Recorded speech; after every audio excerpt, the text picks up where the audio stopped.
Okay, paging the legendary Karen Hall so that we can begin the first panel of the day. And this is always a treat when we have Karen doing her masterclass. She has an all-new presentation today. You guys can find it in your programs or on the website.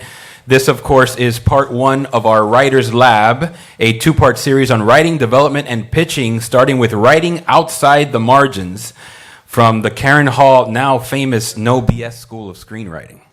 So without further ado, I am going to load up some No BS, and the talented Karen Hall is going to take over from here. They're not going to clap till they see what I say. That's very smart. Come on, give it up for Karen Hall! You can take it back later. JL gave me this title, Writing Outside the Margins, after I talked to him blabbered for half an hour about what I wanted to talk about. And I gave it the subtitle, Things You Might Not Have Thought Of, because I usually give the downer talk. We start with the downer talk, which is, here's why it's so hard, here's what you have to do. But if anybody's been watching streaming stuff lately, you realize that the good news is that now you don't have to be a good writer to get some check for being a writer. The problem that you have is that you still have to be a good writer to break in. But I've done workshops before where I talk to you about the 3-act structure, and I talk to you about the psychological underpinnings. We're going to talk about sneaky ways to break into show business. Because there's so much right now. There's so much on right now. There's 157,000 channels with nothing on that you want to watch. But it really is a time when it's easier to break in than it's ever been, especially as a writer, because they really need content. So that's the good news for you. But, we'll go through why that's not only the good news. So in the beginning, you need an idea. People always ask me where I get my ideas, and I tell them that I buy them at Walmart, because that's the short answer. It's the lie, but it's the short answer. So the thing that you have to do is train your brain to always be looking for ideas, because they're everywhere. You probably pass 50 ideas on your way to your car, but you have to know how to look at them. So these are places that I have gotten ideas from, or other people have. Websites, books, magazine articles, history. I love writing historical things. The news, you might hear a thing on the news. I always want to write, a short story about the headline where you see that father shoots son over argument about scrambled eggs, because that argument's not really about scrambled eggs. So you have to know how to look for the germ that you can extrapolate. The radio, I have a friend, I think I've got this on a slide later. I'll tell you that later. And your own life is a gold mine. I have mined everything that has ever happened to me. I was working on a subplot when I was running Judging Emmy, and a friend of mine said, "Do you ever make anything up?" And I said, "So far I haven't had to." Just, your own family. And my family, Flannery O'Connor would weep and beg for my family. And I've gotten lots and lots of stories out of them. All right, here's the things in your family that you can mine. So everybody has a dysfunctional family with a crazy somebody. So look at that first and see if there's stories to be had. Your friends, probably half your friends are crazy. Your ancestors, I have one movie that I'm always working on that's about a semi-famous ancestor. And it's history, so I don't have to buy the rights to anything. Your personal history, what has happened to you. When I got the job on MASH, I went in and I pitched 6 story ideas and sold 2, which I didn't realize was a big deal. I was like, why didn't they buy the other ones? It's really a big deal if they take one of your ideas. But all of my ideas were from something that had happened to me recently, or was happening to me at the time. And one of them was an episode called Hey, Look Me Over. It was the premiere episode for the last season. And that was one of the first things I pitched.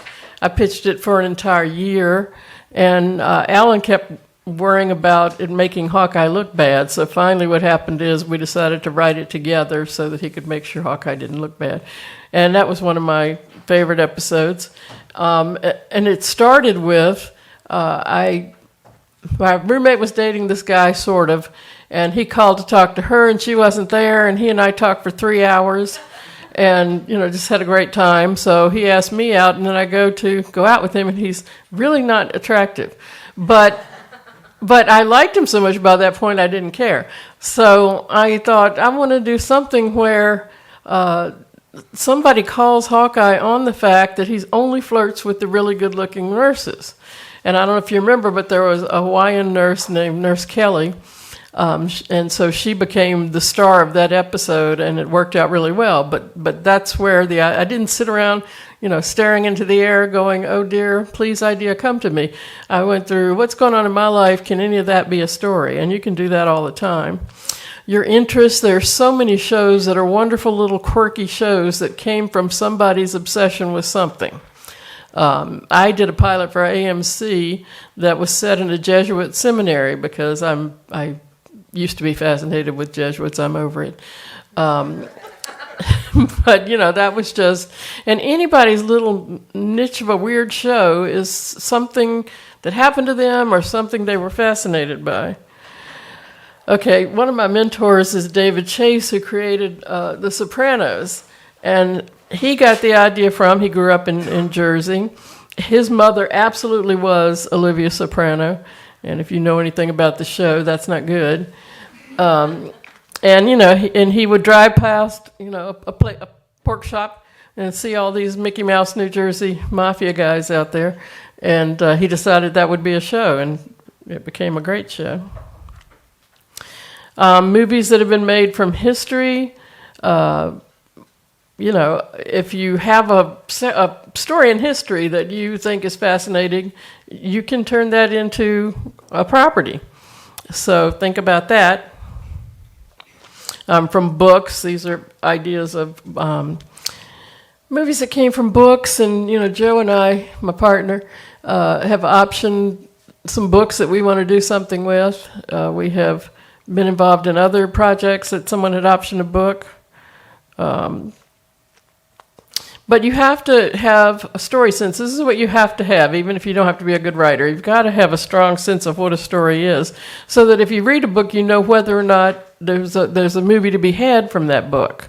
So I always have a stack of books that I haven't read yet, but I'm going to read because I think maybe there's a movie in there. But look at, if you've read East of Eden, the movie was just a small section of the book, because you could have told that story in a miniseries, but you couldn't tell it in a movie. So sometimes the movie's hiding in the book and not in many pages of the book. This is a friend of mine. This is an example of getting your idea from the radio. So if you listen to talk radio, they're always doing all sorts of little weird stories that might be a movie. She was listening to the news one morning, and there was a juxtaposition of two stories. One was something about, some huge telescope finding planets where there might be life. And then the next one was about something the Jesuits were doing. And she said that made her think that there could come a time when the Jesuits are the only ones who can afford to go to space. And so she wrote this book. When I asked her what it was about, she said, Jesuits in Space. And, I was sold on that. But it's a really good book. And it's now being developed as a miniseries. And that's been, because we're also going to talk about persistence. She had 47 publishers turn that book down before Random House published it. I would have stopped at 12. I don't get it. And she just would not give up. And that's, if you want to make it, that's really what you have to do. I have a project that I'm working on that I've been working on for 22 years. And before I die, it's going to be made, just to shut me up, probably. But, the thing about the radio stories is listen to little, she got this from not even quirky little story. She just got it from two news stories that were back to back, and the juxtaposition was interesting to her. All right, these are origins of my current projects, just so you know. I've got a miniseries based on a saint, and so that's from history. I've got a series based on a famous criminal, so that's from history. I got a series about things that go bump in the night, which has been my obsession all my life. Sign me up for anything that has ghost in the title. But I grew up in a haunted house, so that's why I'm interested in that. I'm writing a nonfiction book for Ignatius Press about my friend who was a semi-famous Jesuit. And so that's from my own life. He was my good friend, and he died, and he was absolutely brilliant. And we had been emailing for 14 years. He hadn't been able to publish much because the liberal Jesuits didn't like him and they silenced him. And so I said to myself, I've got 14 years worth of this guy's writings and everybody wants to read them, so that's where I got that. And then I have the feature film based on my semi-famous ancestor. So like I said, you probably walk past 50 story ideas a day, but you have to be able to recognize them. And if you're a writer, if you're just a natural writer, your brain does that. It's like the worst things that have ever happened to me, I'm here being devastated, but I'm also up here going, that'd make us something. And you kind of have to learn to do that. But there's still a big problem. This is what I say every year that nobody wants to hear, but ideas are worthless. Why might this be? You have to have something that the person with the checkbook wants that they can't have without you. So what might that be? This is why I'm very big on optioning property, because the buyers go nuts over property. It's like the fact that somebody has published a book or written an article, that something exists somewhere, tells them that this is a story worth telling, because they won't take your word for it. So it's really important to find some property that'll go with it. You might have a story that's happened to you that only you can tell. So when I was teaching at Appalachian State, I had a student who, his best friend went over, his mother was Filipino, went over there to meet the relatives, and he and the mother got captured by terrorists and put into cages, and they let her out, but he was over there for a very long time, and it was made to be a movie because he literally got to come home on Christmas Eve. So, and that's something that only he could have told. So if you have anything in your life that's like that, and if you have a friend who has something that's like that, then get them to write a short story or nonfiction article and option it. If you have an excellent script that's ready to shoot, these days you're way ahead of the game. Problem is, you need to hear an excellent script that's ready to shoot, because if your script doesn't work yet, please don't show it to anybody. And I tell my students this all the time, and John Wells, who did West Wing and a lot of other famous shows, said he wished somebody had told him that learning to write is like learning a musical instrument. So you start with Twinkle, Twinkle, Little Stars. You don't start with Mozart. So and then it's going to take a long time for you to be really good at it. And you have to put in the hours and put in the work and take the classes and read the books. And you have to be, the thing about breaking in is that you have to be working at a professional level before somebody's going to hire you. I somehow figured that out when I was very young, and it gave me a lot of extra years in my career. Or you can have a book that you have optioned. It's not that hard to option a book. Joe and I have a thing that we're working on that he got the option on for an amount that probably anybody in here could afford. What you do is you give them X amount of money, let's say $1,000 for a year, that you get to own that property. Nobody else can shop that property but you, and then you go around with your IP and get somebody to buy it, hopefully. The importance of IP, intellectual property, just cannot be overstated, because they just get giddy over IP. I can go in and pitch them the best thing anybody's ever heard, but if I have an article or a book to go with it, I have a much better chance of selling it. So this is a mini-series that I did called The Women of Brewster Place. It came from a book that somebody optioned. The person who optioned it was a long story. She was somebody who graduated from Harvard and would tell you that nice to meet you. And she liked the book, and she just kept up with who was optioning it, when the option ran out. When the option ran out, she bought it immediately for like $100. And then she sold it, and then she got to be a producer and give me notes. That was not the fun part. But, but she got to be a producer because she had optioned the book, and the network wanted to do the book. Okay. If you have something like that, you have that book, and you have the option on the material, then they need you. Otherwise, they don't need you. They will get the book. If someone has published anything about a story you want to tell, you need to option it, because then they need you because you have the option. I can send you the pictures later. How's it done? You get in touch with whoever represents the book and find out whether or not the option is available, and then you make them an offer and see what happens. And like I said, the IP gives the buyers the confidence that your story is worth telling. Okay, harsh things you need to know again. These are things I say every year. You must have something to sell that the buyers can only get from you. And my second point is see above. And read that one more time. The thing you always have to remember about show business is that business takes precedence over show. So the buyers are not going to hang and dream with you. You hang and dream with the other writers.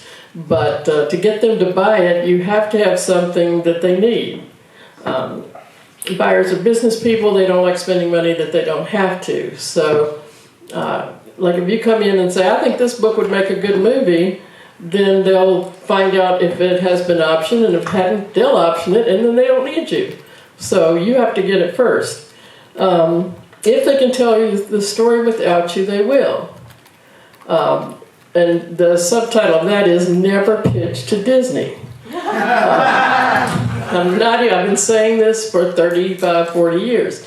They will steal your stuff. Everybody I knew when I was working, it's like nobody would pitch to Disney because they will steal your stuff. My ex-husband, had a deal with them and developed what became the Aladdin movie, and they took it away from him and gave it to somebody else, and he got no money. Disney does that. Everybody knows it. And now they bought Fox, so never pitched to Fox. You literally can, but the thing about it is you can get your agent to set up the meeting, you can copyright your things. What Disney knows is they have more money than you do. So if you say, you stole my blah blah, they say sue us, and then they file 6 million motions that you have to pay your lawyer $7.50 an hour to argue, and eventually you run out of money, and Disney's never going to run out of money, although that might not be true anymore, so stay tuned.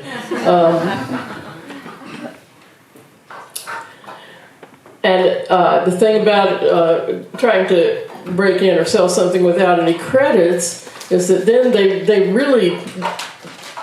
don't want to take a chance on you. They want to hire people who've already worked, already have credits. There's so much money involved, and you have to always remember that because they are not going to risk that money. So if you're somebody with no credits and you say, I have a great idea, they're going to say, who's your agent and show us your credits.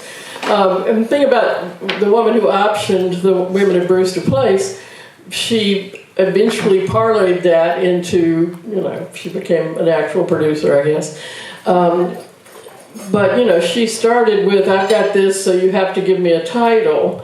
But, they didn't make her queen of the world. So a lot of it is just the stepping stones.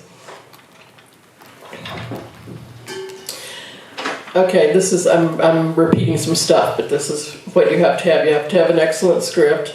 You can't have a good script or a not bad script because they've got 16 million of those. And if you're new, I used to tell people the not bad script ends up in the same trash can as the horrible script. And you have to have something really special. You have to have the ability to write a script if you pitch an idea. That goes back to ideas are worthless. You can't copyright them. They're not buying just your idea. They're buying your ability to implement it. So if you don't have credits, that's a problem. What you have to do is have the ability to write it so that you can hand them a script, and that they might buy. Or you've got to have a writer who's willing to write it for free, and good luck with that. And they exist, If you find some hot new person who's excellent and hasn't broken in, they might do it just, to be able to get it to somebody to discover their work. But that goes back to you have to be able to know what an excellent script is if you're going to find that. You can have a fascinating story of your own or that you have optioned, or a fascinating story that you have researched for years and know more about than anybody else on the planet. That's where I am with my miniseries. Maybe I'll just go on a lecture series. Why are ideas worthless? You can't copyright them. If you can't write the idea, it's worthless to buyers because they're going to have to hire somebody to write it. And once they do, why do they need you? And they're very happy to get rid of you and not pay you anything. This is the main reason your ideas are worthless. This is this is a representation of all the working writers. And guess what they have? This is the thing that no one thinks of. I can't tell you how many times in my life somebody has come up to me with, I've got the greatest story and you have to write it. I've got ideas from now until I die that I want to do. And they're my ideas. I don't have to split the money with you. And they're my passion projects. So, this is why you have to have a script or the ability to write a script. Who will be in line in front of you always? Working writers and producers, somebody that's already had a hit, somebody that's got to deal with a production company, someone's won an Emmy or an Oscar, someone's won a WGA award, someone who has a long list of credits. So, should you give up and get your conference money back? No. In the first place, Patty would kill me. But there is a way to break into show business. And if there weren't, nobody who's going to be up here speaking to you on the panels would be in show business. So how do you get there? This is the secret. You have to get there sideways. You cannot try the full frontal approach. It doesn't work. The full frontal approach is I go up to, well, not me because I've got credits. Joe with no credits goes up to, Bobby producer and says, will you read my script? Well, Bobby producer is working on 15 things. He's got 12 ideas spinning and one shooting and one in post, and he doesn't have time to read your script. So who does have time? Well, this is the hopeful thing. The reason the sideways approach will work is everyone in show business wants to discover somebody. I've discovered a couple of somebodies and it's really fun. And they also all feel like they made it, they owe it to the world, the universe, to help someone else make it. So you need to find the person who's going to make you a project. Who has time for you? You have to ask yourself that question. So these are the people. A writer's assistant or a production assistant. They probably have time to be your friend, and then they can get your script to somebody. And they know who is somebody with 2,500 things going on who doesn't have time with you, or who has that person's ear who has time to read your script. A minor network executive, these are the people who you're capable of meeting. When I first moved to LA, I worked for a company called Apple One, I think. It was a temporary, we called them secretaries in those days. And so they would, if you go there and you want to break into show business, you say, put me in the studios. So when the studios have somebody who's out for a week and they need somebody to answer your phone, they put you there. And I worked in the office of Warren Littlefield, who was an NBC executive. And he called me into his office and gave me all sort of pointers on how to break in. And so, that's a sneaky way to do it. And I'm sure some version of that still exists. A star's assistant or a hairdresser or a wardrobe person, they have a lot of people that they're close to and they would listen to if the person said, I found this great script. And you can get to be friends with them. Your roommate's boyfriend, I'll explain this. This only works if you're in LA. But this is how I got one of my first jobs. My roommate was dating a guy named Gary, and I was writing a spec script, and I finished it, and she gave it to Gary to read because she thought it was really good. Gary was also dating an entertainment attorney. So the bad part was when Gary had to explain that to Lou, because he gave my script to the entertainment attorney. She thought it was great, and she wanted to get me an agent. So that's a sideways way that I got in. But once you make a connection, you still have to go back to, you have to have something that the buyer wants. These are, optional property. Then you have something that you're showing them. Then they need you because you own the property. They might still, you might be sitting in the corner while somebody else writes it, and they make you some low-titled something, but then you have your foot in the door. You can option a novel, you can option a nonfiction book.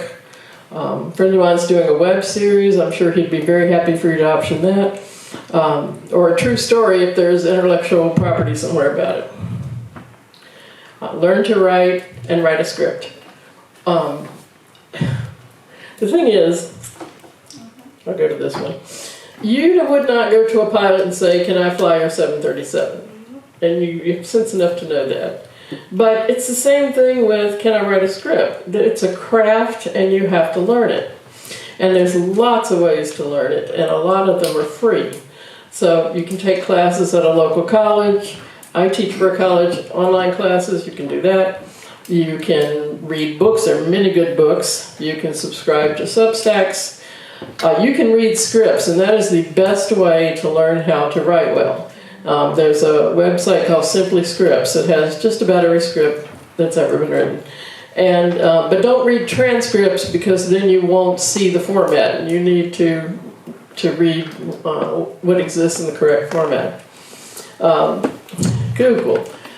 There's just, when I was starting, I had to go to the bottom of the basement of the library with a lot of quarters and go through microfiche to try to find something. You guys can just sit in your room and Google yourself silly. And, just put in random terms and see what comes up. What not to do. Sit down and start typing. Until you know how to fly the 737, you should not get behind the wheel of the 737. It's a craft. You have to learn it. There's a lot of stuff. One of the things that I teach my students is, I call it blow past baby writer, because there are so many things that we see when we're reading scripts that are the mistakes that baby writers make. And it's the same thing always. And so I gave them like a list of, don't do this. And, and they're Generation X and they don't listen to me. Or is it Z? I can't keep up. I guess it's Z. But, one of the things is something that's really, really wordy. That says baby writer. So that's easy. You look at your scene, you go through, you take out every word that doesn't have to be there, and your script is instantly better. And I'm serious. You would just be shocked. Because dialogue's supposed to be crisp. So if somebody comes in and they're talking, and then the buyer's eyes are rolling back in their head. And there's tons of things like that. Places to know about on the internet. There's a place called The Blacklist that has a ton of what they consider to be the best unproduced scripts. And the thing about this is you can read good scripts, but you can also, I used to go through when the networks used to put out a list of the pilots they'd picked up. And I would go through the list. Most of them were really bad ideas and failed. But I would see what that made me think of. So it's like, okay, they're going to show about so-and-so. What if you did this and you inverted that? And so anything that will save you from sitting in a room trying to think of an idea and wanting to pull your hair out, because they don't just come and live in you. But there are ways that you can go and take a spark. My sister, who's also a writer-producer, is always talking about that she has a little turd of an idea. So, you can get a little turd of an idea for somewhere, and then you grow it. These are some other good websites that I use when I'm teaching. The Masterclass website, there's a lot of classes you can take for $99 that are really good, but they also have a ton of free material on all sorts of subjects, so check that out. Final Draft, the website, has tons of articles about writing. Script Mag, and YouTube channels. You could like spend the rest of your life watching YouTube channels about how to write. The ones that I like the best are Film Courage is really good. Watch anything they put out. There's one called Outstanding Screenplays, and there's one called Behind the Curtain. There's this kid on YouTube. His name is Tyler. I believe his last name is M-O-W-R-Y. He's 12. But he is really, really good. And I show him to my students and they go, why are we listening to a 12-year-old? Because he's really good. He gets it and he can drill it down to where you can get it. And so find him and follow him. Read scripts, like I said. So these are places you can read scripts. Read scripts, not transcripts. And try to read the shooting script if you can find it. Because a lot of the earlier drafts, there's a reason that they got thrown out. But, if you get a production draft or a shooting script, then it'll be close to the movie. And it's really good to read the script and then watch the movie, see what got changed, see if you can figure out why it got changed. I'm sorry, but you have to spend time in LA if you want to break in. It's still true. And once you break in, I live in Orlando. I don't need to live in LA. But the reason that you have to live there is you have to meet the people who will get someone to read your script. And once you live there, or spend it, let's say you're going to spend a year there and see if you can make it, go to everything. Go to screenings, go to parties, go to workshops, take acting lessons. That's a really good thing for writers to do. It really helps you become better at dialogue. So do anything you can to meet the peripheral people, and they're everywhere. I remember my sister rear-ended Leonard Nimoy's makeup man. So, you can't throw a stone without any one of these people. Go to conferences like this. Okay, this is a really sneaky way, and I know people that it's worked on. So this is my secret sneaky way. Become a fan of a working writer. And not the showrunner, not the executive producer, but Joe Schmo story editor. And watch everything that go on IMDb and find them, watch everything they've ever done. Write them a letter and say, I've been following your career, and I really liked when you did so-and-so, and I see the influence on this, on what you're doing now. And writers just go nuts for that, because nobody, treats writers like they're anything. So if you write to a writer and say, I've been following your career, this, and be specific. When you wrote for so-and-so, I like the episode for such and such. And you can be lying your head off. You can go to confession. But this is a way to get a writer's attention, and the writer has the showrunner's attention, so if you get him to read your script, it might go somewhere. Okay, this should give you confidence. Every single person who's speaking to you at this conference had to break in. All the names you see on the screens, they had to break in, and if they can do it, you can do it. It can be done. It just has to be done smartly. Perseverance is everything. Hollywood works at a glacial pace until it doesn't, and then it's warp speed. So, I've got things I've been working on for decades. Somebody will buy it and they want it yesterday. But, I've talked to people. I had a producer who hired me to write a movie, and he was having a movie. The movie was The Saint. I don't know if you remember that. But he said he had been trying to get it made for 20 years. And especially if it's your baby project, you're going to do some stuff that's just, this would make a good thing. But some stuff's going to be, if I could stop the world for 5 minutes, this is what I'd tell them, and I would tell them by way of this story, something like that. Don't give up on it. Just keep working on it, keep making it better, keep pitching it to people, because sometimes it just takes a long time. Do you know what every professional in this room has in common? You're going to love it. This. Once you make it,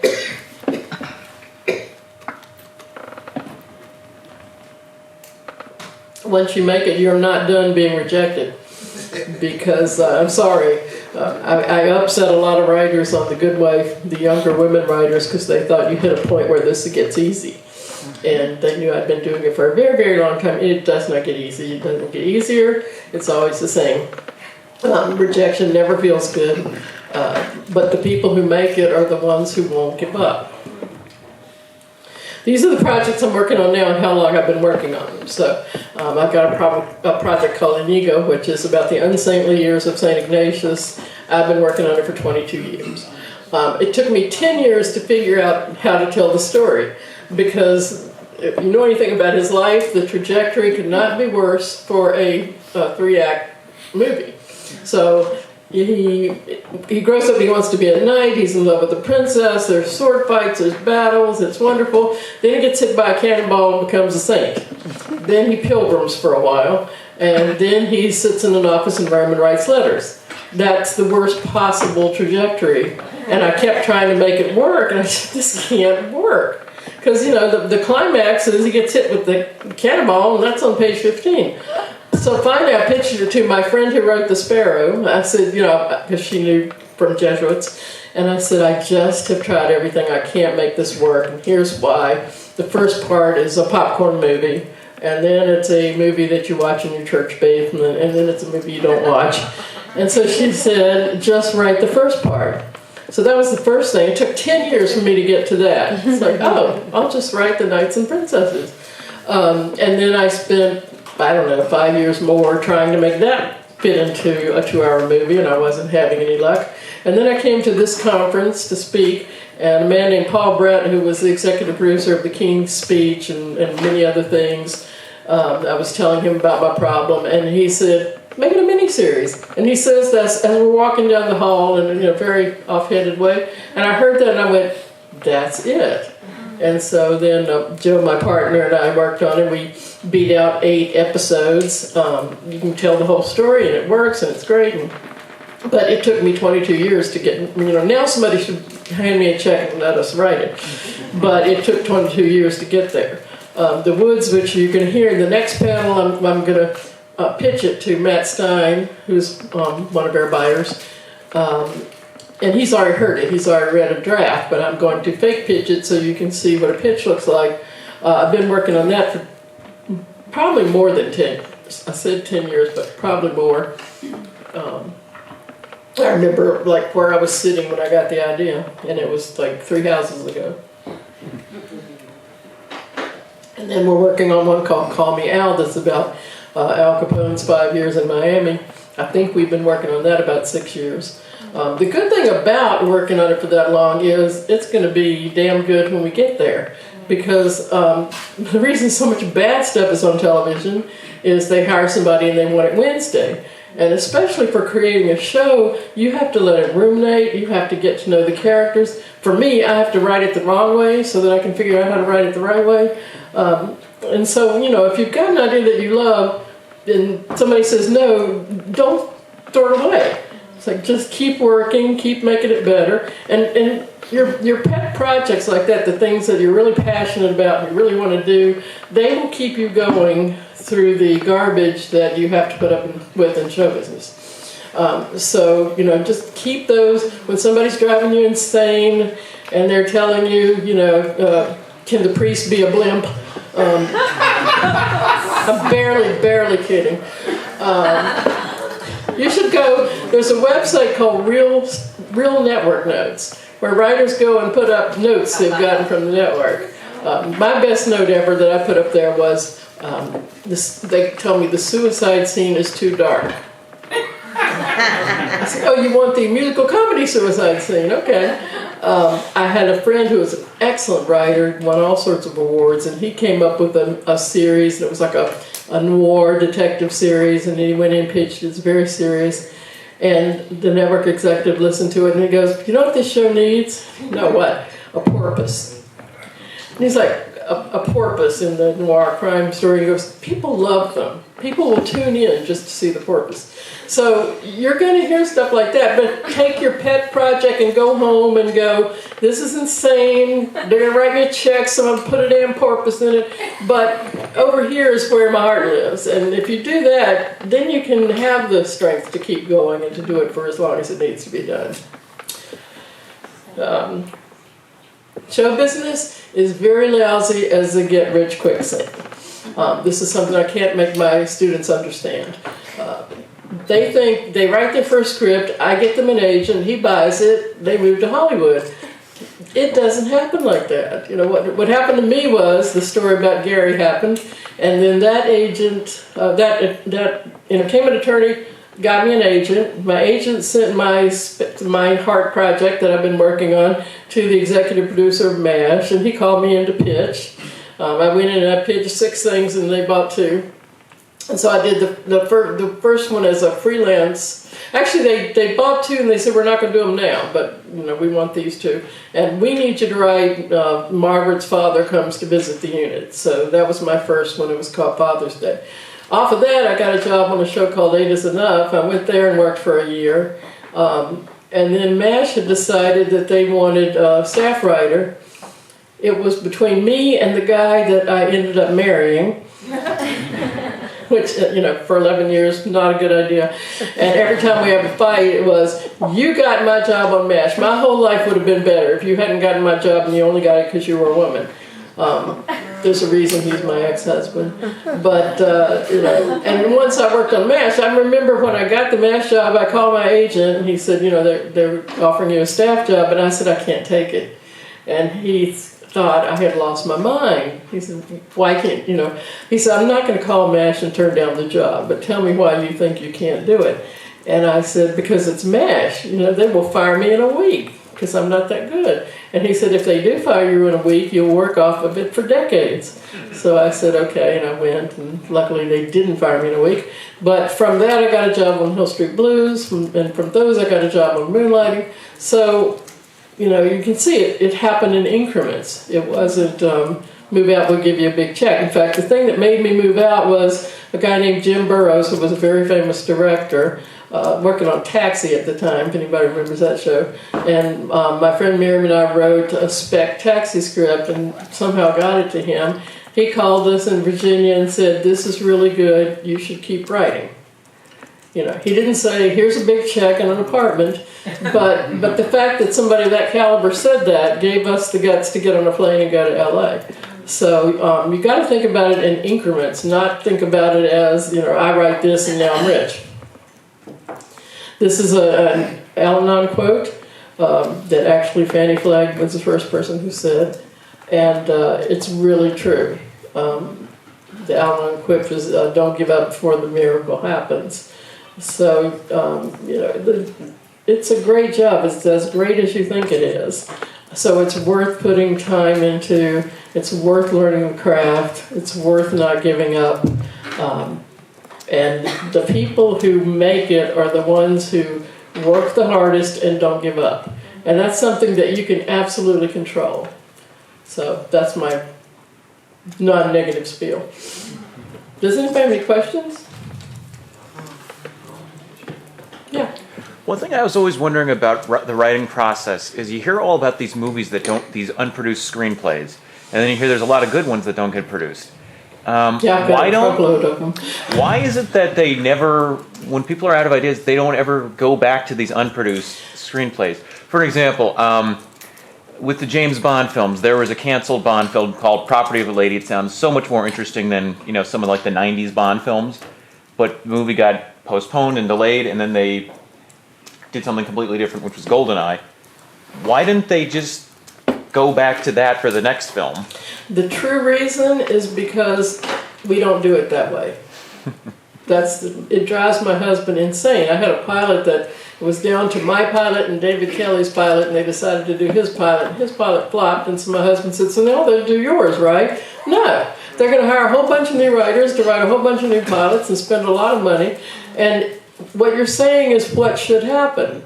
But it doesn't, because it's a lunatic business. Interesting. And now because they need so much content, they're starting to go back and buy things that weren't bought. But I wish they'd do that instead of Jaws 25, because the way the studio system works now, it's like you're not seeing great stuff from great writers. And even though streaming is mostly horrible, the good stuff that you're going to see, that's where you're going to see it, because they give writers more freedom and the artists more freedom. You'll see great stuff. I started watching foreign movies a while back when our movies became studio notes. I could sit and watch a movie and go, okay, this was that note and this was that note. So it's not an artist's vision anymore. And that's why you look at the paper and there's nothing you want to go see. But that's how it's working here now. I think that streaming has really improved that. I loved Ozark. I don't know if anybody saw that. I loved Chernobyl. I think those are among the best things that have been done. Yes? 1 minute. Okay, JL's saying, shut up, Karen. So anyway, this is a much more positive talk than I've given before, because people who want to break in are in a better position than they've ever been before, because they need more stuff. So keep doing everything I just told you.